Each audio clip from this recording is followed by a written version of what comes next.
well, today is going to be the tale of two halves. The East Coast with the North American Craton plate clearly in motion, and then our West Coast with nearly a Category 2 strength storm about to affect Western Canada all the way down to Southern California. My friends, we're going to break this all down right here, right now. Let's go.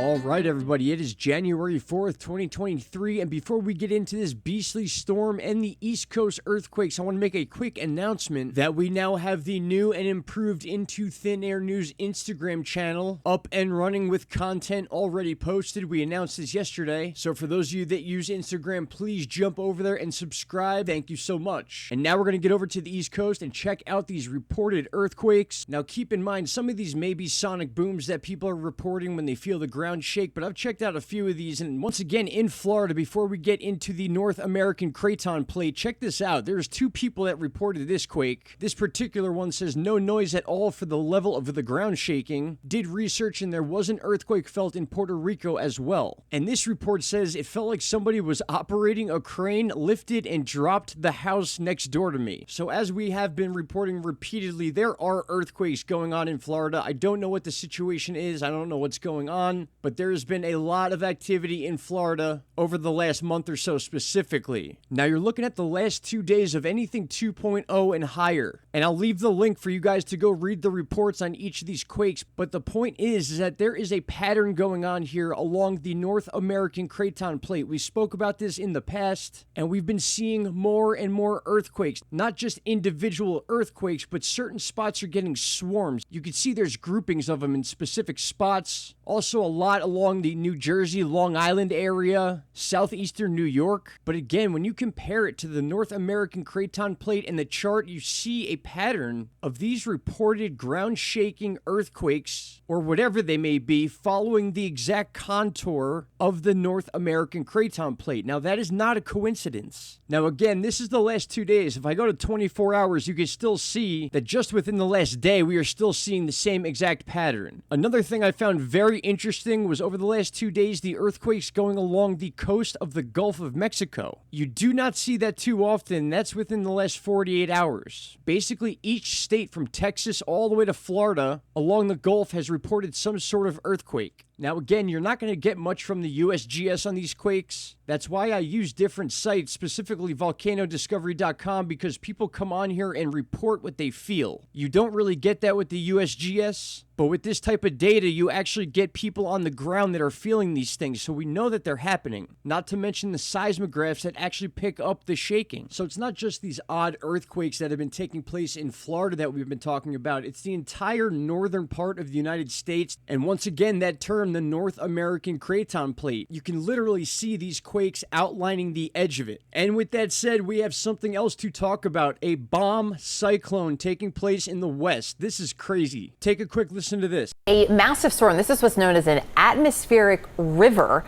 is set to bring widespread flooding to an already waterlogged area of California. Now, very quickly, I want to go over what the bomb cyclone term means. It means a low pressure system dropping 24 millibars within a 24-hour period, making it very strong. That's why we were basically talking about this thing being equivalent to a Category 2 hurricane. National Weather Service warns California as bomb cyclone approaches. You can literally see people preparing for this by filling sandbags to help the flooding because this place is already so saturated. California's been getting some of the heaviest rain it's seen in years. And I'll leave you guys with this because my next video will be about the outcome of what happens after this storm. But you can see right here, 984 millibars, which will drop to 963. As I said, equivalent to a Category 2 hurricane. We also have a low pressure system up near Western Canada at 977. But take a look at what happens over the next day. This thing quickly approaches the west coast and then just completely opens up. And that's where most of the severe weather is going to be, is right down in this area. Some areas will get hit harder than others, but the point is that we're seeing that 964. That is absolutely huge. And then as we continue to move forward, it breaks off into a 970 millibar low pressure system for Western Canada after already decimating parts of California. This will include Oregon and as far south as Los Angeles. All right, my friends, as I said said, the next video will be about the outcome of this storm and how badly these places are going to get hit. Right now, all we can do is hope for the best. But until then, I want to thank you all for taking the time to watch this video. Shout out to Canada, California too. And also don't forget to check out the new Instagram page at Into Thin Air News for more updates, quicker updates. I'll be posting stuff on there pretty frequently, and it would be great to see you guys over there. All right, everybody, take care. Bye-bye.